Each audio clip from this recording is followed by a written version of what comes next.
Are you a business owner stuck in fear, doubt, and worry about what the marketplace will look like in the future? Then this show is for you. Strap on your seatbelt and get ready to disrupt and innovate. Here's your host, Lisa Levy.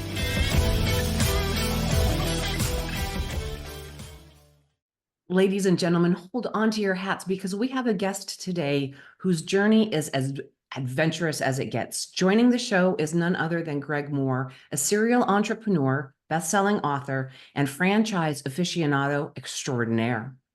Greg's story reads like a roller coaster ride through the world of business, sprinkled with unexpected twists and turns that ultimately led him to the pinnacle of success. From managing restaurants and dabbling in microelectric circuit engineering to owning dry cleaners, storage units, and rental properties, Greg's resume reads like a patchwork quilt of diverse experiences. But it was his foray into the world of franchising that truly set Greg on the path to greatness. Armed with a thirst for challenge and a burning desire to chart his own course, Greg dove headfirst into the world of entrepreneurship, determined to carve out a niche for himself in the competitive landscape. Today, Greg is an inspiration for aspiring entrepreneurs and business owners alike, sharing his wealth of knowledge and expertise with others to help them achieve their dreams of success. He's the Wall Street Journal's best-selling author of Real Freedom: Why Franchises Are Worth Considering and How They Can Be Used for Building Wealth. Sit back and enjoy the show. Greg, welcome to the conversation. Lisa, it's an honor to be here today. Thank you for having me. I am so excited to hear. I love journeys that are unexpected, and you have done so many different things. So perspective is so critical and crucial. Would you share with the audience a little bit about your journey, why it's brought you to what you're doing today, and why franchising is so important? Thank you, Lisa. I appreciate that. My journey in entrepreneurship actually started when I was like 14 years old, and I had a paper route. That was back in the day. I don't know if they still deliver papers by hand anymore or go around collecting door to door for the paper route, but that's what I did way back then, kind of dating myself a little bit there. But then during high school times, a lot of us back in the late 70s, our first jobs were at fast food places. Mine just happened to be Taco Bell. Maybe they were hiring at the time, who knows? But it ended up as I was moving up in the Taco Bell world and started managing the Taco Bell restaurants for this wonderful person, this lady. She turned out to be a master franchisor who owned about 50 Taco Bells. So I was helping her build up her restaurants throughout the Sacramento, California area and Woodland, California, where I lived. I went on from there to manage other restaurants as well, and did that for about 15 years, went into the corporate world, got a degree in electrical engineering and physics, became a microelectronic circuit engineer. And then I started getting my degree, I did get my degree, a master's degree in business. While I was doing that, I read Robert Kiyosaki's book, Rich Dad, Poor Dad. And it just about ruined my corporate career for me. That was the end of that on that one. So that's when another friend of mine, another engineer friend of mine, and we got into some other businesses. I did the real estate investing myself, and then my friend and I got into the dry cleaners, privately owned storage units. Started doing that on the side. That was a bit challenging going into a business that you know nothing about. You know, you're an engineer and you're trying to figure out what dry cleaning is all about. Didn't know anything about that. Well, as it turned out, we both left the corporate world. I sold off my shares of everything and let my friend take over all that. And I thought that I wanted to go out and do my own business by myself. Didn't have the latest, greatest idea on what to do. So I thought back to my days at Taco Bell and the franchising days. I thought that was pretty cool. I said, I've got to get back into that. And so that started me on my journey into franchising, where I got a franchise, ran the franchise for a while. And, you know, Lisa, when you're going through and trying to figure out which franchise to get, and you don't know anything about it, it's a bit of a challenge out there. There's a huge maze of different things out there to go through. I got a hold of a franchise consultant after clicking on like 20 different franchises all over the place. Didn't know they existed, was so cool on that. Didn't know they didn't charge anything. We don't charge anything for our services. Franchisors pay us a referral fee. That was so cool. And they really, you know, set the stage for helping me find that perfect franchise for myself. Did that for a while, but then I thought, I really like what that franchise consultant was doing. So I went back to them after a couple of years running my franchise. I said, teach me what you do. I wanted to learn how to do that. And that was about 10, 12 years ago.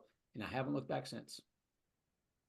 So walk us through briefly what it is that a franchise consultant does, because we're all familiar with franchises. We buy from them every day. Every one of us in America does this.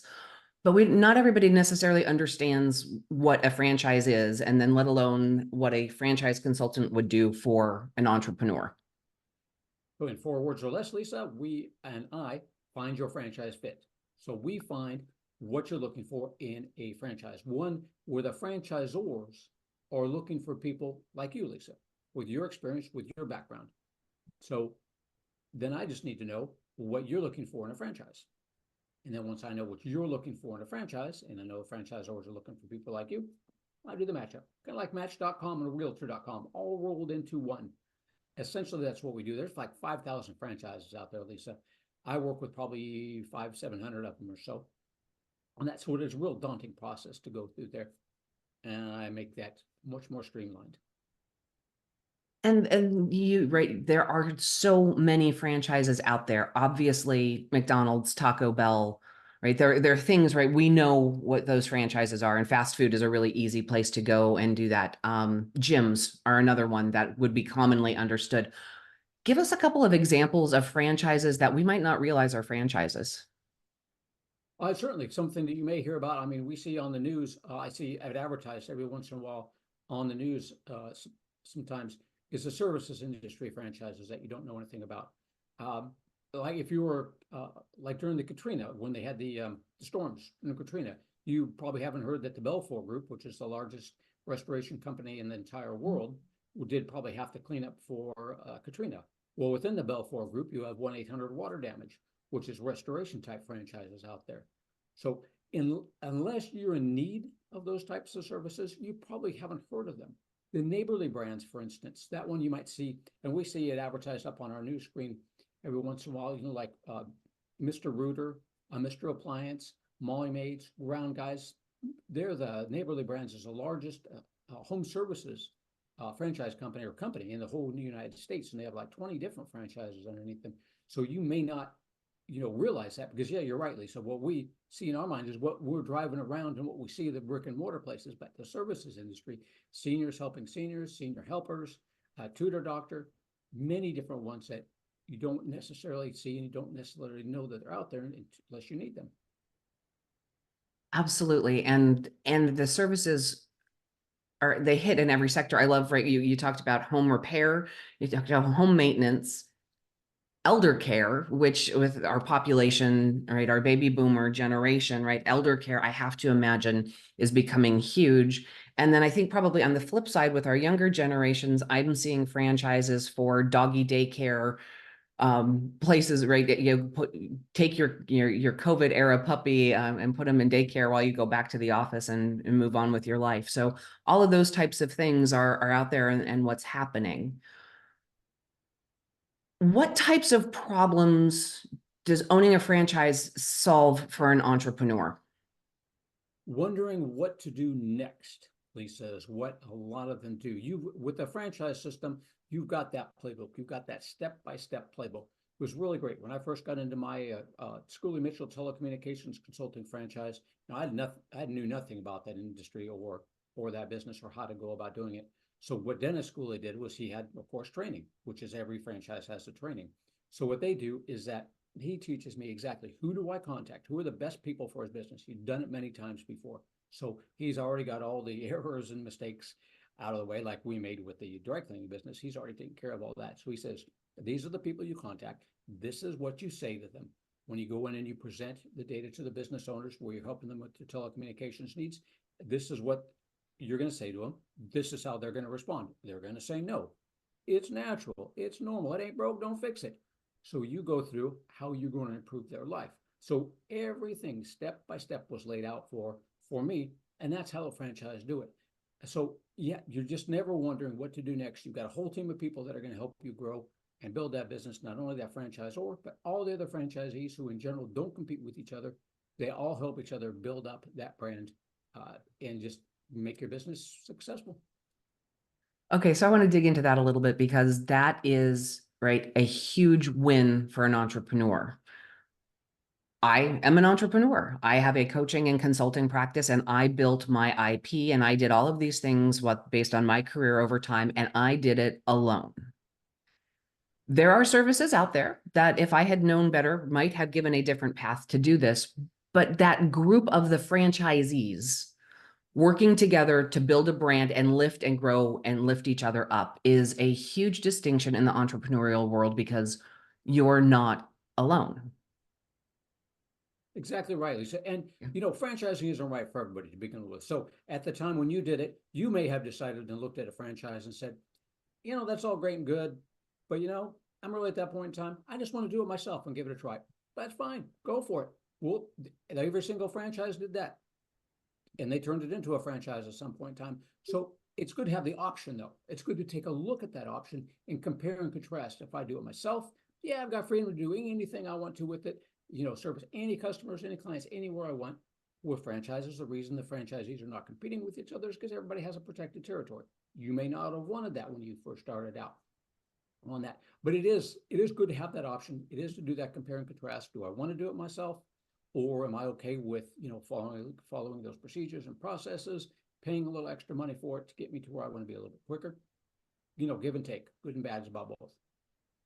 Absolutely. So as you support your customers, your clients in the process of finding the match, what are some of the typical roadblocks that they might have on that journey to try and figure out and find what it is to find the right match? What are some of those typical challenges? The biggest challenge that I have with the folks I work with is fear of the unknown, basically, or just fear in general. I mean, most of the folks that I work with, and not all of them, quite a few of them have run businesses before and run franchises before, and they're just looking to get into something new. Love those. I mean, it's pretty simple, especially if they ran a franchise before and they just need help finding the next one on that. They already know the process. Nothing to it. Easy. The ones that have never done it before, those are the biggest roadblocks on there. So what we're looking at them is, why are you doing this right now? Why are you looking at franchising? Something is happening or something is not happening in your life where you're looking down the road and you're not exactly going to be where you want to be at some point in time in your life. So we look at where have you been? Where are you at now? Where have you been? So the biggest roadblock is the fact that you're going to have to put some time into the franchise. Simple as that. You don't necessarily have to do it full time. You can do it semi-absentee, but there's going to be some time. So you don't have to leave your day job on that. You don't have to leave your other business. You can hire a manager to do it. You manage the manager. You manage the profit and loss statements, 10 to 15 hours a week, but you still have to find that time to do it. And you have to make that investment. So the biggest roadblock is fear. If I invest this money, is something going to come of it or am I going to lose it? I mean, everybody fears that. What am I going to make? How long is it going to take to get there? And what kind of time do I really have? And do I really want to put into this business? Okay, and so let's turn it and go to the other end of the spectrum.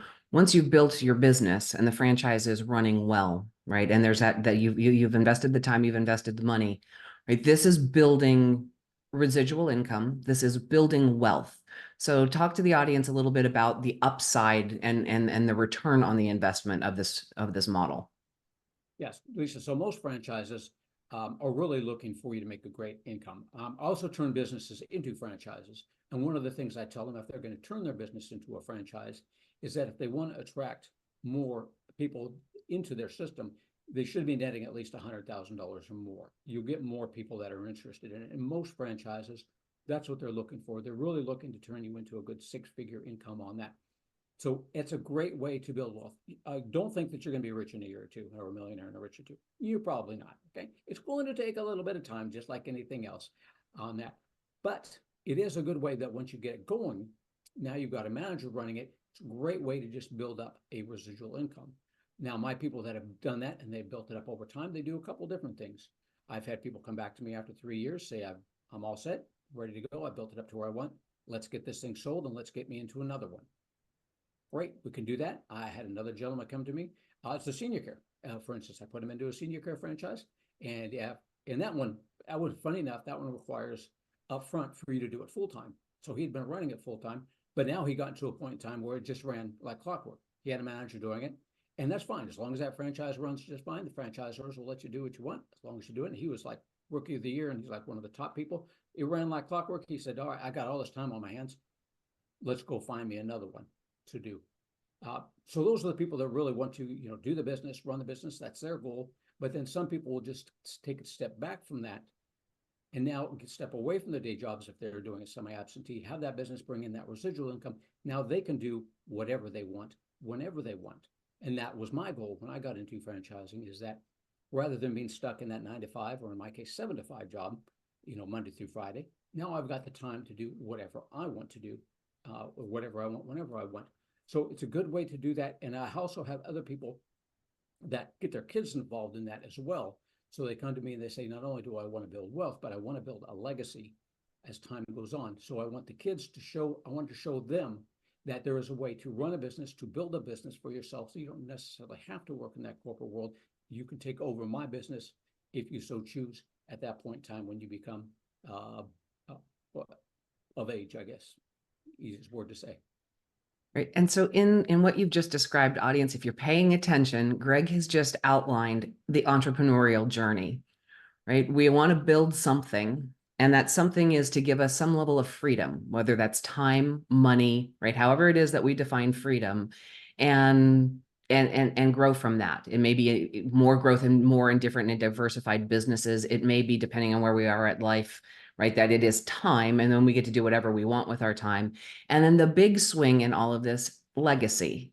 So we've had lots of guests on the show, and we talk about all of these pieces. And in this approach, the franchising model offers the complete entrepreneurial journey if you're willing to get in and do the work. Because one of the secrets that we've shared with the audience time and time again, this isn't easy.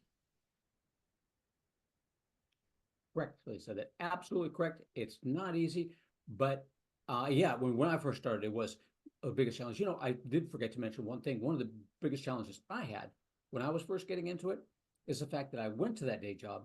So I had a list of things to do every single day I went in there, and then people kept throwing things at you to do. And there's a couple different types of franchise you get into. Most of the time people ask me, am I buying a job? Well, no, unless you want to. I wanted to.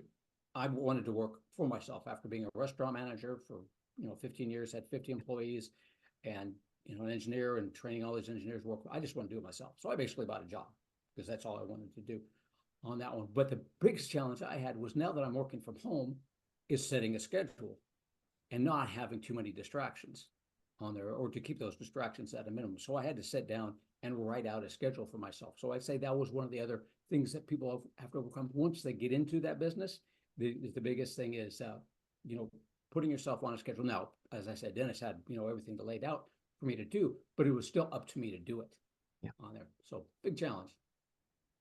That's absolutely wonderful. Thank you for sharing that, because that is a paradigm shift. And if we step away from a structured work environment, we have to create it for ourselves, because we become accountable really only for ourselves, and the output is on us, and we succeed or we fail on our own merit.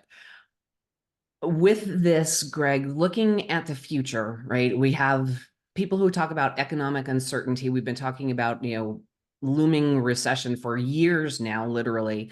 And, I challenge the naysayers that if we continue to talk about it, we will make it happen. But, what looking forward, looking out for the next year or two, what are some things in the franchising space that give you, some optimism? So first off, if you're worried about the economy, you're worried about COVID happening again, something like that, but you still want something that is not going to matter whether or not we have an economic downturn or COVID. So what are the things that you have to have in your life? Okay. Probably not a drive-through cup of coffee. Okay. No. However, if your plumbing breaks down, are you going to go to the bathroom outside? No, I don't have any neighbors. I'm good at that. You probably do. They probably wouldn't appreciate that. So what's going to get fixed right away? Plumbing, AC, heating, electrical services. Mom and dad need to be taken care of. Kids need to be tutored. Think of those essential services that it doesn't matter what the economy is doing. If it's broke, it's got to be fixed. Mom and dad got to be taken care of. The kids got to be educated. Those are the things that no matter what, they're going to be strong. They've always been strong, and they will continue to be strong. And I don't know if the statistics on this hold true today, but probably 10 or 15 years ago, the number one industry that produced more millionaires than anybody would ever have estimated would have fallen into electrical or plumbing. And because those services, right, we need our electricity, we need our heating and cooling, and we need our water to turn off and our toilets to flush. And I pulled that out of the cobweb, so I don't know if that's actually still true, but I would wager that it probably is. You're right, Lisa. Those and there are certain restrictions within franchising, and I'm not allowed to say exactly what each franchise can make because Federal Trade Commission regulates that a bit. But I can tell you that our electrical, plumbing, and heating and air conditioning franchises, those generally, after you built that business up, the gross figures are in the millions of dollars on a regular basis. Absolutely. Greg, thank you so much for sharing your insight into the franchising world. Not everybody is familiar with that space, so I enjoyed the conversation. If people are interested in learning more about you, where can they find you? You can go to my website, franchisemaven.com. That's franchise, M-A-V as in Victor, E-N.com. Email me at greg@franchisemaven.com, or just pick up the phone and give me a call at 361-772-6401, and I do answer my own phone. And for everybody who's listening, all of that information will be available in the show notes so that it's easy for you to find. Greg, thank you for the conversation, and for the audience, you know my rules. Don't get left behind. Join me next time. That's it for today's episode of Disrupt and Innovate. Head over to iTunes and subscribe to the show. Every single week, one lucky listener that posts a review on iTunes will win the grand prize drawing, a $15,000 private VIP day with Lisa Levy. And be sure to head over to disruptandinnovate.com and get your free copy of Lisa's gift, and join us on our next episode.